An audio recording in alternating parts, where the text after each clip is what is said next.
नमस्कार, मैं गोपाल व्यास वीरभूमि राजस्थान न्यूज से। आगरा रोड पर शिव कथा का भव्य आयोजन, सागर मंथन से गंगा अवतरण तक चेतना का जागरण। जयपुर के आगरा रोड पर 52 फुट हनुमान जी के सामने दिव्य ज्योति जागृति संस्थान द्वारा आयोजित 5 दिवसीय शिव आराधना कथा का भव्य शुभारंभ हुआ। कथा में सागर मंथन, गंगा अवतरण, सती दहन एवं दक्ष यज्ञ जैसे प्रसंगों के माध्यम से जीवन को दिशा देने वाले गहरे आध्यात्मिक संदेश दिए जा रहे हैं। कथावाचकों ने बताया कि अहंकार ही अशांति की जड़ है और शिव तत्व का बोध ही आत्मा को परमात्मा से जोड़ता है।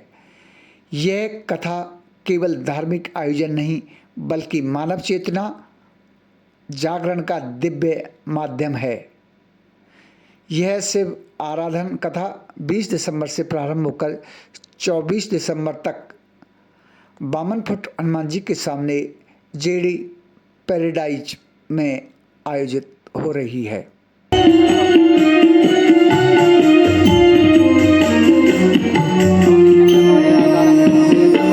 संग हो एकता शक्ति सद्भावना,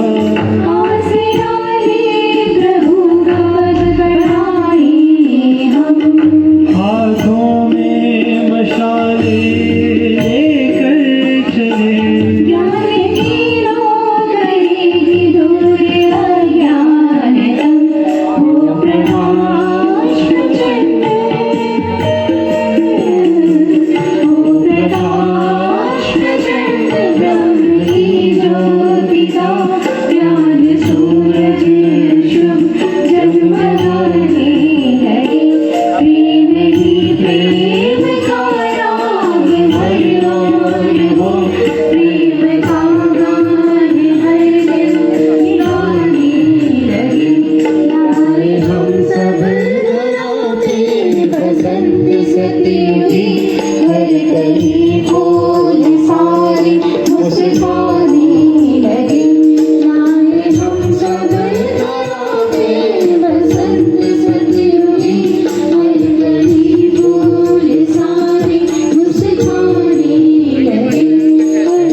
इसलिए भगवत प्रेमियों,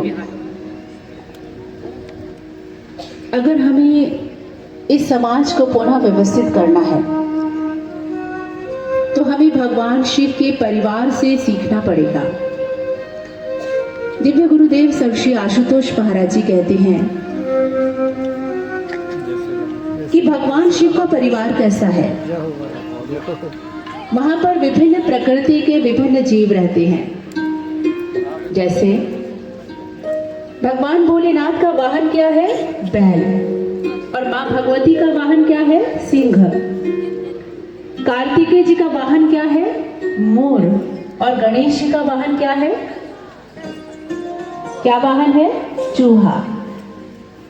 भगवान शिव शंकर ने अपने कंठ में सर्प के हार पहने हैं। अगर आप इन सभी जीवों की प्रकृति देखें तो वास्तव में एक दूसरे के विरुद्ध है। जैसे सिंह बैल को खा सकता है और मोर का भोजन क्या है? सर्प। लेकिन उसके बाद भी आप देख रहे होंगे कि भगवान शिव के परिवार में किसी प्रकार का कोई कलह नहीं है। वहां कोई किसी को नहीं खा रहा है, वहां कोई किसी से भयभीत नहीं है।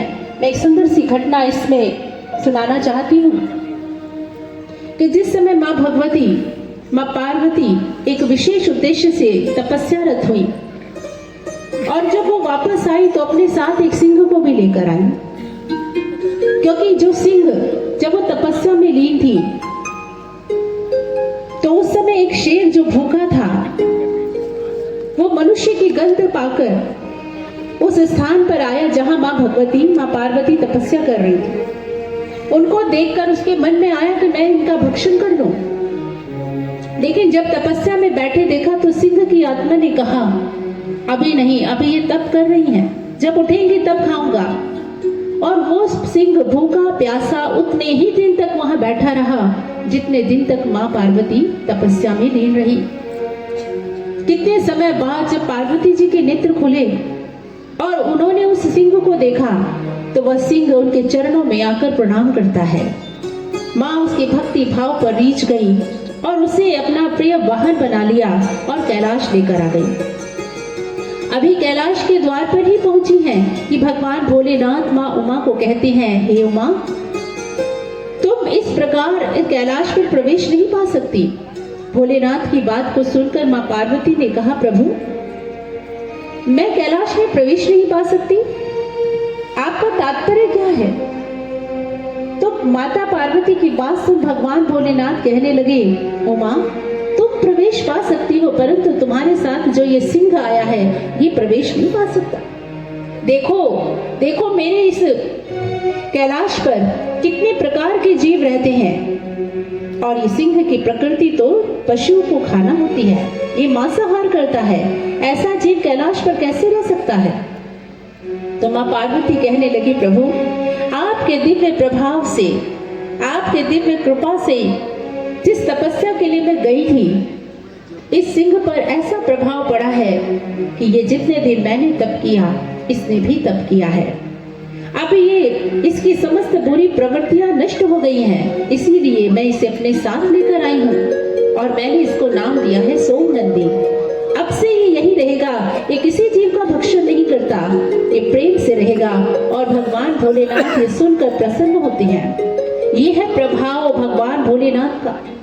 तो माँ महाराज जी कहते हैं, सर्वश्री आशुतोष महाराज जी, कि भगवान शिव के कैलाश पर सभी मित्रतावत क्यों रहते हैं? वहां मनुष्य की प्रकृति, दुष्ट प्रवृत्ति भी सद प्रवृत्ति में परिवर्तित हो जाती है। इसलिए भगवत प्रेमियों, भगवान भोलेनाथ का परिवार हमें समझा रहा है कि इस समाज में हमें कैसे रहना चाहिए, हमें किस प्रकार एक दूसरे के साथ, विभिन्न प्रकृति के होते हुए भी एक दूसरे के साथ हम मित्रवत रह सकते हैं। लेकिन वो मित्रवत रहने के लिए हमें शिव जैसे ईश्वर की आवश्यकता है, शिव जैसे महापुरुष की आवश्यकता है। शिव को जानना पड़ेगा, शिव को प्राप्त करना पड़ेगा। अब यहाँ पर हमने ये तो समझा कथा क्या होती है, कथा क्यों सुननी चाहिए, कथा हमें क्या सिखाती है। इन 3 प्रश्नों के उत्तर हमने समझे। अब कथा कैसे सुननी चाहिए ये भी सुन लीजिए, क्योंकि कथा सुनने का भी एक तरीका होता है। आपने देखा होगा, एक होता है पत्थर जो हजारों वर्ष पानी के भीतर रहता है, लेकिन इतना समय भीतर रहने के बाद भी वो पत्थर भीतर से गीला नहीं होता, तो सूखा का सूखा ही रहता है। आप तोड़ कर देख लीजिए। इसलिए कुछ लोगों की प्रकृति होती है जो पूरा टाइम वो कथा सुनेंगे, लेकिन सुनेंगे इधर से, सुनेंगे इधर से, निकलती चली जाएगी। वो सूखे के सूखे ही रहते हैं, कुछ समझ नहीं आता। वहीं पर दूसरी प्रकृति होती है रुई जैसी। रुई कैसी होती है? जब पानी में आप डालेंगे तो बिल्कुल ऐसा लगेगा बस अब इसमें से पानी कभी नहीं निकलेगा, लेकिन थोड़े समय बाद आप उसको निचोड़ कर सुखा दीजिए तो वो बिल्कुल सूख जाएगी जैसे कभी उसमें पानी था ही नहीं। ये दूसरी प्रकृति। वो लोग जो कथा सुनते हैं उनको यहाँ पर वो बहुत अच्छे से एक्सप्रेशंस भी देंगे, लेकिन जीवन में धारण नहीं कर पाते। जब पंडाल से बाहर जाते हैं तो वो फिर उसी संसार के अंदर लिप्त हो जाते हैं। और तीसरी प्रकृति होती है मिश्री जैसी। मिश्री जब पानी में घुलती है तो वो बिल्कुल ऐसे मिल जाती है कि आप पानी और मिश्री को अलग नहीं कर सकते। पानी का स्वाद बदल जाता है, मीठा हो जाता है। तो अब आप बताइए, इन तीनों में से आपको कौन सी प्रकृति के माध्यम से कथा सुननी है? कौन सी प्रकृति वाला बनना है आपको? पत्थर वाला? पत्थर वाला बनना है? रुई वाला बनना है या फिर मिश्री वाला? मिश्री की तरह। यदि आप भगवत कार्य करना चाहते हैं, यदि आप ईश्वर को पाना चाहते हैं, यदि आप जीवन में शांति पाना चाहते हैं, तो आपको शिव चरित्र को जीवन में धारण करना पड़ेगा। आप केवल मैले कपड़ों के साथ सर्फ की थैली रख दें और सोचे कि कपड़े सुबह तक धुल जाएंगे, ऐसा हो सकता है क्या? कितना भी अच्छा क्वालिटी का सर्फ ले लीजिए और मैले कपड़ों के साथ 50 दिन रख लीजिए, पूरे साल रख दीजिए, जिंदगी भर रख दीजिए, लेकिन वो कभी उन कपड़ों को धो नहीं सकता। इसी प्रकार आप कितनी भी अच्छी बातें सुन लीजिए, अच्छी बातें तो दीवारों पर भी लिखी होती हैं, लेकिन जब तक वो आचरण में ना उतरे उन बातों का महत्व नहीं रहता है। इसे भगवान शिव की कथा, भगवान शिव संसार को जब योग की बात सिखाते हैं तो वो योग में स्थित हैं, तो वो संसार को बता रहे हैं कि हे मनुष्य, तुम भी अपनी प्रकृति को बदल सकते हो। शिव वो हैं जो सामान्य से जीव को शक्ति रूप में परिणित करने की सामर्थ्य रखते हैं। ऐसे हैं भोलेनाथ, ऐसे हैं शिव। इसलिए कथा को रसपान करना है, इसलिए कथा का रसपान कहा जाता है। तो आइए हम भगवान भोलेनाथ की इस पावन कथा को अब आरंभ करते हैं, क्योंकि हमने इसके सूत्र समझ लिए हैं कि किस किस। ओम नमः शिवाय, ओम नमः शिवाय, ओम नमः शिवाय, ओम नमः शिवाय, नमः शिवाय, नमः शिवाय, नमः शिवाय, नमः शिवाय।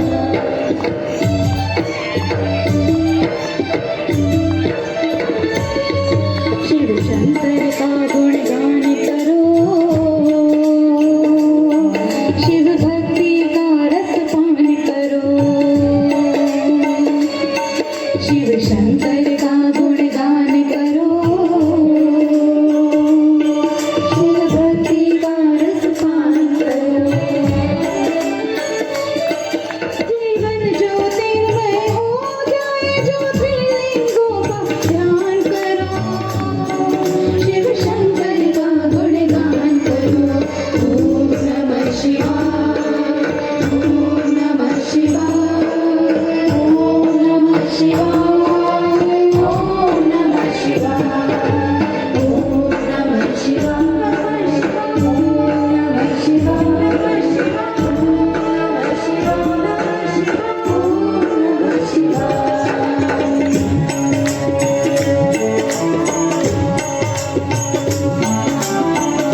तो वो व्यक्ति कहता है यमदूत कहते हैं मैं जितेंद्र कुमार, बहुत अच्छा SMS हॉस्पिटल जयपुर लैब अधीक्षक और गुरुदेव श्री आशुतोष महाराज जी का शिष्य 2006 से मैंने दीक्षा प्राप्त की है और दीक्षा के बाद में मेरे जीवन में आमूल चूल परिवर्तन हुआ है। मैं दीक्षा से पहले कभी कभी सुपारी वगैरह का सेवन करता था, लेकिन जब से मैंने ज्ञान प्राप्त किया है मैंने शायद ही सुपारी को कभी हाथ लगाया होगा। पान तो कभी खाया ही नहीं ज्ञान लेने के बाद में। इस संसार की कोई इस प्रोग्राम के बारे में क्या कहना चाहोगे? इस कथा में प्रारंभ से ही मैं प्रचार प्रसार में इस क्षेत्र में आता रहा हूँ, लोगों से संपर्क किया, बहुत अच्छे अनुभव रहे। हम यही सोच रहे थे कि ये हमारा आगरा रोड का पहला कार्यक्रम है, इसमें संगत किस प्रकार से आएगी, लेकिन जिस तरह से हमने अभियान को आगे बढ़ाया, समाज का योगदान मिलता गया। जामनौली के हमें बजरंग सिंह जी जादौन मिले, जिन्होंने बढ़ चढ़ के हमें होर्डिंग जी लगाने में सेवाएं प्रदान की, और राजेश टोयोटा वालों ने भी इस कार्य में हमें सहयोग दिया, और भी गणमान्य विश्व हिंदू परिषद के लोगों का हमें सहयोग मिला। हमारी माता बहनों ने जिन्होंने दीक्षा प्राप्त की है, गांव-गांव गली-गली में जाकर के पंपलेट के माध्यम से सेवाएं प्रदान की, घर घर जाकर के, उसका आज आप प्रत्यक्ष उदाहरण देख रहे हैं। पांडव श्रोतागणों से भरा हुआ है और बहुत अच्छा भक्तगण यहाँ अनुभव कर रहे हैं। इतनी तेज धूप होने के बावजूद भी श्रोतागण डटे हुए हैं और कथा के आनंद ले रहे हैं। लोकेशा भारती जी सभी लोग ये कह रहे हैं कि कथावाचक जो एक एक शब्द उनका सुनने लायक है, और बहुत ही उनका जो बहुत अच्छा तरीका है। जो यहाँ के सेवादार हैं, जो वेलकम कर रहे हैं, पानी की सेवा दे रहे हैं, बहुत ही अच्छा अनुभव यहाँ के लोग कर रहे हैं। जय श्री राम, जय भगवान शिव की। ध्रुव कटारिया, पुलिस हेडक्वार्टर से एडम ऑफिस से रिटायर हूँ। मैं जब संस्था के बारे में जाना तो संस्था ने ऐसी क्रांतियां महाराज जी सुना कि ऐसी क्रांतियां विश्व में बहुत प्रसिद्ध हुई, लेकिन एक आध्यात्मिक क्रांति जो सब क्रांतियों का आधार है, जब तक वो जीवन में नहीं आ सकती तो जीवन का सामाजिक विकास नहीं हो सकता उसमें। तो इसमें जैसे मंथन है, गरीब बच्चों के लिए उदाहरण करने हैं, ब्लाइंड है, अंधों के लिए, विकलांगों के लिए, अपने 40 जेलों के अंदर, तिहाड़ जेल के अंदर भी संस्था के आश्रम चल रहे हैं इसके अंदर, और नारी सशक्तिकरण के लिए, भ्रूण हत्या और पर्यावरण के ऊपर ऐसे 9 प्रकल्प चल रहे हैं। मतलब उसके अंदर उसमें प्रभाव क्या, सनातन में कहीं कोई जातिवाद की स्थिति नहीं है। संस्था में आपस में कोई ये नहीं जानता कौन किस जाति का है। संस्था जोड़ने के बाद ये विश्व में एक शांति लाने का महाराज जी का है, जिनके लिए ब्रह्म ज्ञान सबके भीतर है कि ब्रह्म ज्ञान कहाँ से मिलेगा, दिव्य ज्योति जागृत संस्थान से। जी, इसलिए भगवत प्रेमियों, महापुरुष हमें यही समझाते हैं। आइए इस चेतना।